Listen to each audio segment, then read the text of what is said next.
ये वीडियो प्रभु यीशु मसीह में विश्वास रखने वालों के लिए बनाया गया है। इसका उद्देश्य केवल प्रभु के प्रेम, करुणा और विश्वास के संदेश को दिखाना है। ये एक काल्पनिक प्रस्तुति है। इसका मकसद किसी की भावना को ठेस पहुंचाना नहीं, बल्कि प्रभु के प्रेम को साझा करना है। धर्मपुर नाम का एक पुराना गांव था। चारों तरफ घना जंगल, बीच से बहती सूखी नदी और ऊपर आसमान में हमेशा मंडराते कौए। दिन में यह गांव शांत लगता था, लेकिन सूरज ढलते ही ऐसा लगता था जैसे कोई आंखें खोलकर देख रहा हो। लोग कहते थे, धर्मपुर के जंगल में कोई है, कोई जो इंसान नहीं, लेकिन किसी ने कभी उसे देखा नहीं था या देखने के बाद जिंदा नहीं बचा था। गांव के लोग सालों से एक बात से डरते थे, दिवाली की रात, क्योंकि हर दिवाली की रात जंगल से किसी औरत की चीख सुनाई देती थी। गांव के बुजुर्ग बताते थे कि कई साल पहले उसी जंगल के किनारे एक स्त्री को जिंदा जला दिया गया था, क्योंकि गांव वालों को लगा वो डायन है। कहते हैं वो औरत मरते वक्त चिल्लाई थी, जिस रात ये गांव दियों से रोशन होगा, उसी रात मैं लौटूंगी अपने बदले के लिए। तब से हर दिवाली गांव के लोग रोशनी नहीं करते थे, दिए नहीं जलाते, मिठाई नहीं बनाते, क्योंकि उन्हें डर था कि कहीं वो फिर ना आ जाए। लेकिन इस बार कुछ अलग था। गांव का एक जवान लड़का रतन, जो शहर से पढ़ाई कर लौटा था, इन सब बातों को अंधविश्वास मानता था। वो बोला, अगर किसी औरत की आत्मा सच में है तो मैं खुद देखूंगा। ये सब डराने की बातें हैं। रतन का दोस्त मोहन बोला, मत जा भाई, वो जंगल अब भी वैसा ही है, दिन में पक्षी भी वहाँ नहीं जाते। पर रतन नहीं माना। वो बोला, अगर हम डरते रहेंगे तो ये गांव कभी आगे नहीं बढ़ेगा। आज रात मैं उस जंगल में दिया जलाऊंगा। रात आई, पूरा गांव अंधेरे में डूबा हुआ था। कहीं कोई दिया नहीं, बस हवा में सरसराते पेड़ और दूर कुत्तों के भौंकने की आवाज। रतन ने मिट्टी का एक दिया उठाया और जंगल की ओर बढ़ चला। पेड़ों की टहनियां हवा में अजीब आवाजें कर रही थी, जैसे कोई कुछ फुसफुसा रहा हो। थोड़ी दूर जाकर उसने देखा, एक पुराना वट वृक्ष था जिसके नीचे राख का ढेर पड़ा था। लोग कहते थे वहीं उस औरत को जलाया गया था। रतन ने वहां दिया रखा और माचिस जलाई। जैसे ही लौ जली, हवा एकदम ठंडी हो गई। उसने महसूस किया कोई उसके पीछे खड़ा है। धीरे धीरे उसने मुड़कर देखा, एक औरत लंबे बालों में कीचड़ लिपटा था, आंखें लाल और शरीर से धुआं निकल रहा था।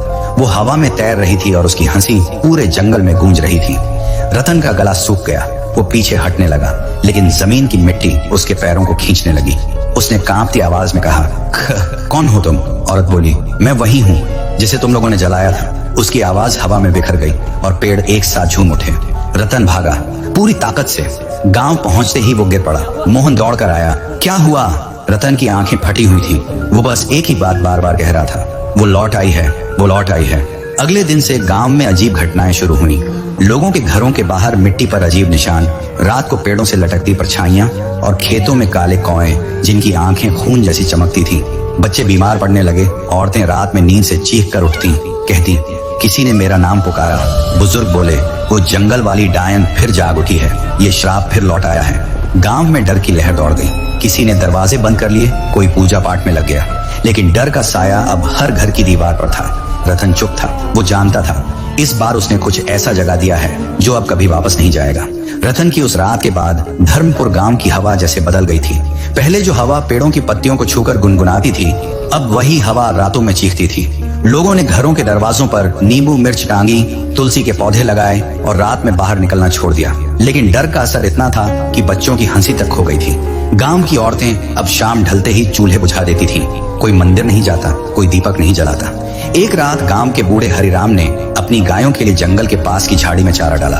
वो लौटा तो चेहरे पर हवाइयां उड़ रही थी। लोगों ने पूछा, क्या हुआ?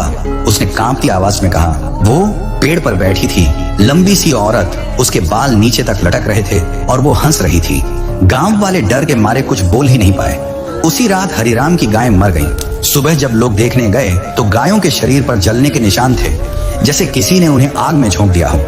रतन ये सब सुनकर बेचैन था। उसके मन में ग्लानि थी कि ये सब उसी के कारण हो रहा है। मोहन बोला, भाई हमें कुछ करना होगा। गांव के लोग हमसे नफरत करने लगे हैं। सब कह रहे हैं कि तूने जंगल की डायन को जगा दिया है। रतन ने कहा, अगर मैंने कुछ गलत किया है तो अब मैं ही उसे खत्म करूंगा। अगले दिन गांव के चौपाल में बैठक हुई। सारे लोग जमा हुए।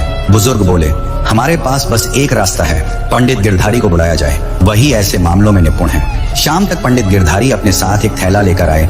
उसमें राख, मंत्रों की किताब और लाल धागे थे। उन्होंने पूछा, किसी ने जंगल में दिया जलाया था क्या? रतन ने चुपचाप सिर झुका लिया।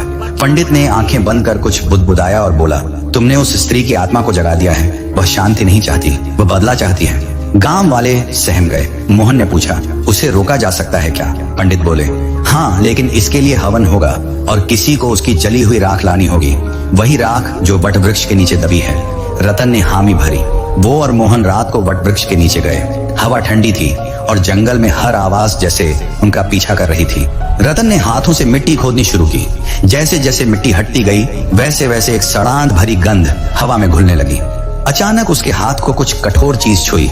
वो एक कंगन था, काले लोहे का, जिस पर कुछ अजीब प्रतीक बने थे। मोहन बोला, यही होगा, चल इसे ले चलते हैं। लेकिन जैसे ही रतन ने कंगन उठाया, उसके पीछे से किसी ने धीरे से कहा, छूना मत। दोनों ने पीछे मुड़कर देखा, कोई नहीं था। पेड़ों के बीच से धुंध उठ रही थी और उसमें वही सफेद साया झिलमिला रहा था।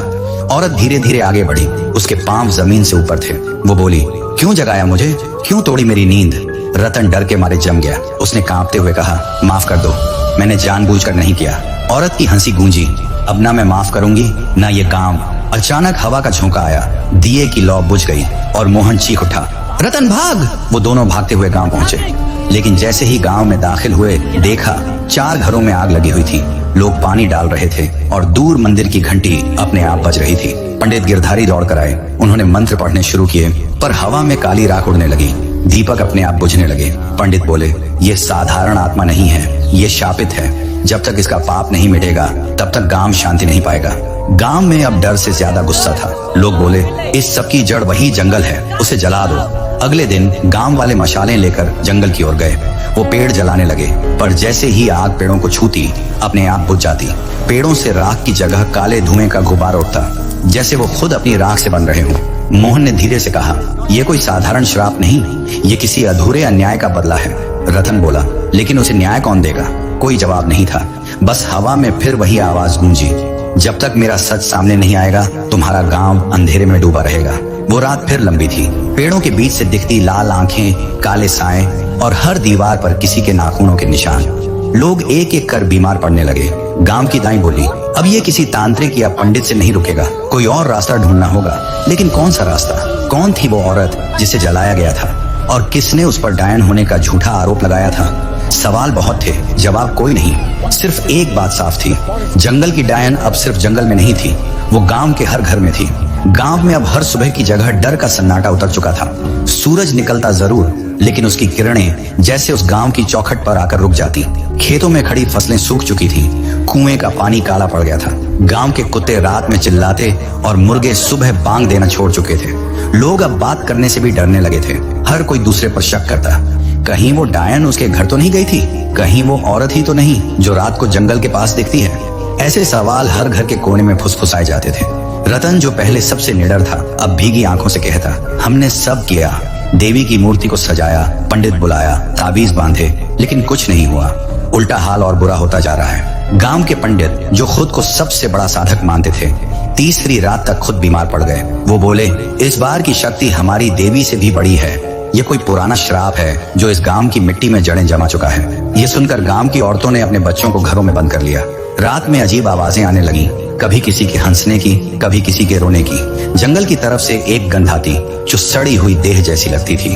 कई लोगों ने बताया कि उन्होंने एक औरत को देखा जिसकी आंखें लाल थीं और बाल जमीन तक लटक रहे थे। वो पेड़ों के बीच ऐसे घूमती जैसे किसी का इंतजार कर रही हो। रतन ने उस औरत के बारे में सुनकर गांव के कुछ बहादुर लड़कों को इकट्ठा किया और कहा, आज रात हम जंगल जाएंगे।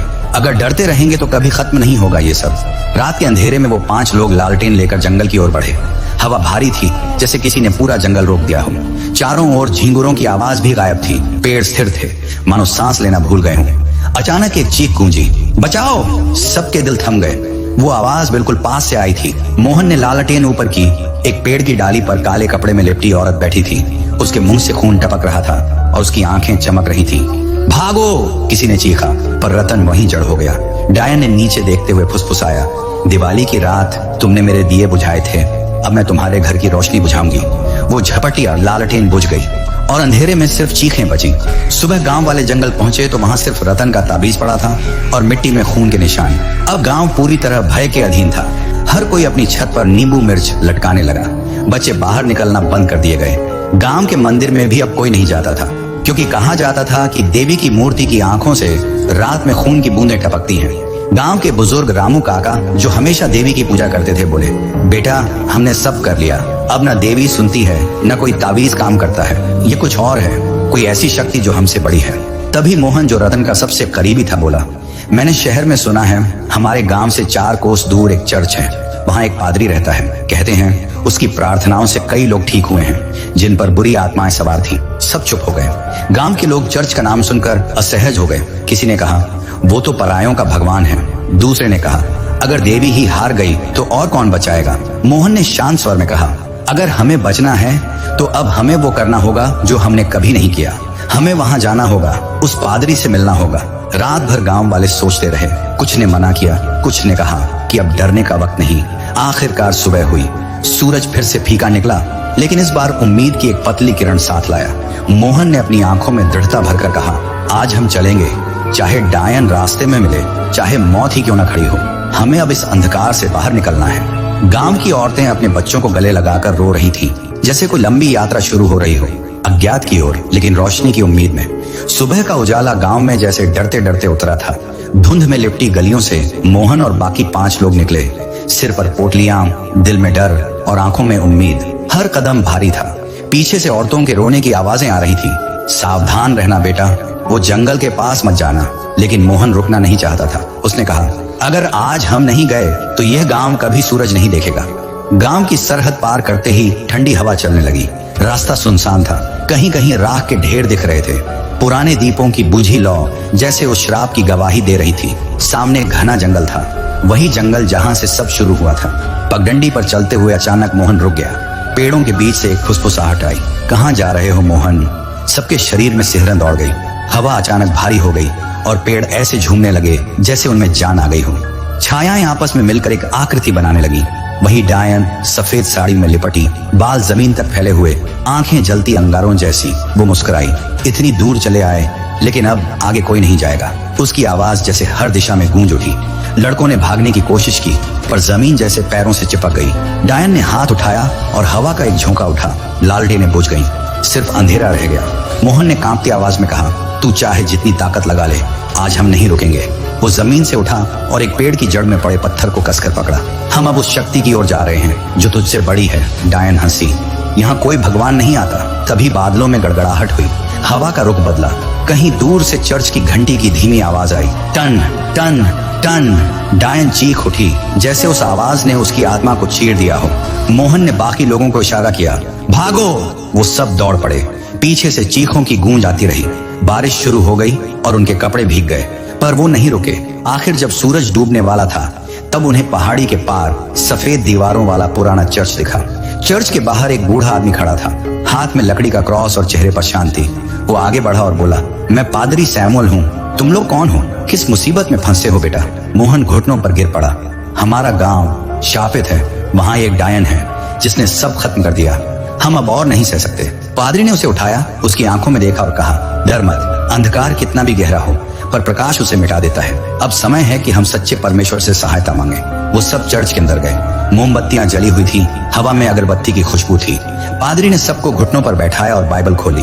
वो धीमी आवाज में प्रार्थना करने लगा, हे प्रभु यीशु मसीह, तू ही सच्चा उद्धार करता है। तेरे नाम में हर बंधन टूटता है, हर श्राप मिटता है। इस गांव को अपने रक्त से शुद्ध कर।